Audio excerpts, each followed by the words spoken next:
I'm the mayor of the city of Oklahoma City. Well, in our form of government, the mayor is officially called the CEO, although, many people might, upon hearing more about what the mayor does versus the city manager, might think that really sounds more like the city manager's role. I guess in our form of government, we might think of the city manager as the COO. But another analogy might be to think of the mayor as the chair of the board of directors, because ultimately the mayor in our form of government doesn't have operational control and no real unilateral authority over the city, but is part of the 9 people, including the 8 other members of the city council, who hire the city manager, hire the municipal councilor and the city auditor, and those people hire everybody else. We also set policy. And so in our form of government and in our political culture here in Oklahoma City, the mayor has kind of been the leader of that policy setting process, and is often looked to kind of set the tone and the direction for the city. But in many ways, that's a soft power that isn't really articulated or given any force through the charter. It's just something that being the only person elected citywide, mayors in Oklahoma City have kind of been able to use. Obviously following up on, just the basics matter. First of all, the way they follow up on tasks. Everybody, I'm probably more patient than most, but nevertheless, eventually the task needs to be done. And so I think you eventually over time sort of build an accumulated impression of whether somebody you work with gets things done, and so being task oriented, being a list maker, being outcome oriented will certainly get you farther in your employment. If people just say, when I ask that person to do something, they do it.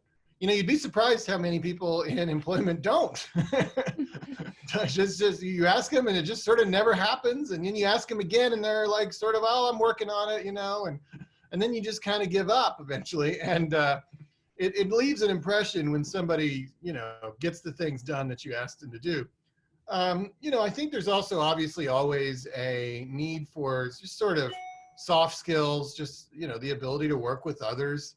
I don't know how you teach that in school necessarily, but maybe just the more experiences you have in group projects or obviously in internships and other employment scenarios, maybe you get that ability to work with others and to just be communicative and respectful and humble and all the things that make really just kind of a good person, that are just easy to work with. It's very difficult to work in a situation where someone is rude or, just doesn't understand, basic sort of human interactions. People usually want to work with, for, or above those who treat them right, who are just good people and are easy to work with. They don't want to think of their job as some sort of miserable part of their day because they have to interact with somebody who's difficult. So, that doesn't mean you don't have passion. That doesn't mean you don't have new ideas.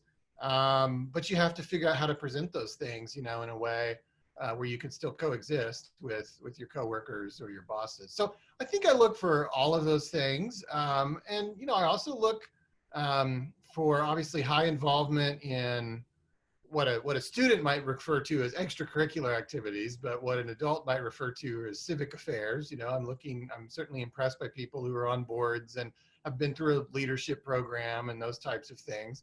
And, it also obviously catches your eye when somebody has gotten an advanced degree. That's why I ultimately went to law school, because I could tell that was sort of the new undergrad, was to have some sort of advanced degree. It doesn't have to be a JD, but an MBA or an MPA or anything that just sort of shows you try just a little bit harder than everybody else, and it leaves an impression. Specifically on that list, if you were looking to get into public service, whether that be working on a campaign or working for a government official, or maybe just working kind of in the bureaucracy that is created to provide services to citizens, Um, I look at that list and I think we can probably teach you discipline knowledge. I mean, the more you bring to the table, the better. But I don't necessarily expect a recent college degree to know all of the public policy necessary to work in my office. I would expect that's something they could learn. Um, it's probably harder for me to teach them how to work with diverse cultures. And so that's something maybe I hope that they can bring to the table and have a high understanding that, not everybody in our city, in my case, or whatever, government structure, population boundary you're working with looks like I mean, you have to, hopefully you have somebody who has some wherewithal and has had some experience in a more diverse world, because that's the one we live in. I hope they are healthy and all those things. That may not be something that I focus as much on. Maybe I should, but that's probably something I would consider more of their responsibility. Leadership is obviously a broad category, but certainly something that I hope that they bring to the table. And again, probably not something I can necessarily teach them. I think that's something that would have been a little more innate or learned before they came to the job site. Um, I would say the ability to, when I see research, creative, and scholarly activities, I think about one of the most important, qualities that you're going to need to display in almost any job is being able to write. It can be somewhat frustrating if you have to continually correct, employees just on basic stuff, and it's much more comforting when you have someone that you can kind of trust, and you just maybe need to just scan their work at the end of it real fast, and because you've got a high level of confidence in it. You catch a few, silly mistakes a few times, and then it's like it bogs you down, and you're like, well, I'm going to have to read every single thing they put in front of me down to the period. And at that point, it's like, why do I even have this person? Like I've got to do all their work for them, essentially. So I think people in college probably think, why am I writing this stupid 25-page research paper? I'm not going to be, I'm not going to write a book when I get out of here. But the reality is you're preparing for probably much smaller projects. You're honing your writing skills. It may not be utilized on a 25-page research paper someday, but it may be utilized, turned around and utilized in a one-page paper that still needs to be, appropriately formatted and grammatically correct and all the words spelled right. So I cannot stress enough how much, I can't think of very many jobs that aren't going to desire you to have some decent communication skills, especially in writing, and the ability to present information, whether it be in paragraph form or whether it be in PowerPoint form, but be able to articulate and communicate information effectively, which only really comes through the kind of experiences I think you get in college.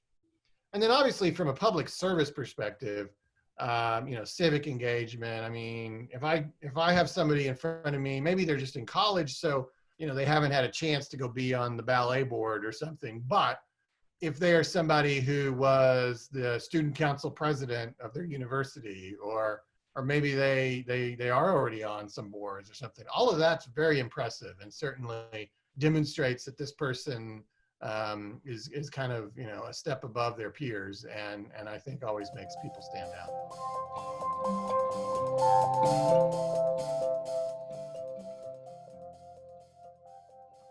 You're going to make mistakes. Everybody's going to make mistakes.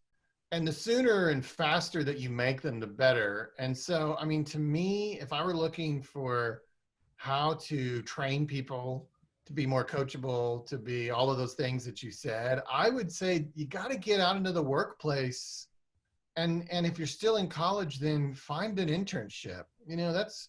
Internships are both good for networking in the sense that they sort of maybe connect you to a future employer, and that's one reason to do them. But they're also, it's just experience. And I'm sure that in my work life, I've made a lot of mistakes. I'm sure I'm still making them. But early on, I can look back on things and still get kind of red-faced with embarrassment, thinking of things I did, in my early 20s in a work environment.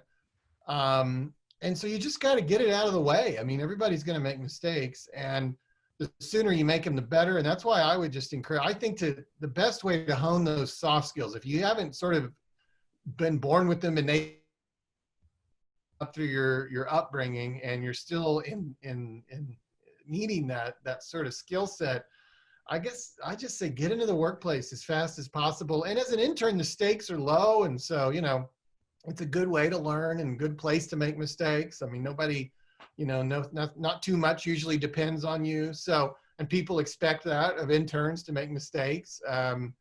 People have interns largely as kind of almost a civic, benefit. They understand that they're trying to make the world a better place by giving people opportunities to learn. So I would take those opportunities, and I would try, whatever your chosen field is, I would try to get internships. I think that's where you'll find the ability to pick up some of those soft skills if you don't have them already.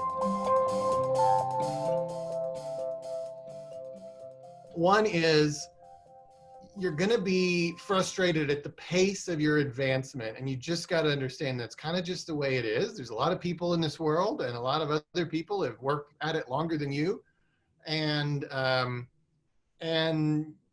be wise enough to know that what you don't know, and recognize that even though you don't feel like you're less qualified than this other person who's 45 years old, you probably are, and they see things you don't see, and maybe it's not possible for you to ever see those things, but it is possible for you to know that you don't see them, and to recognize that there's probably improvements you need to make before you're ready for some of those jobs. I see people in younger generations, and I'm sure I was one of them once, in a big hurry and frustrated at their pace of advancement in their career.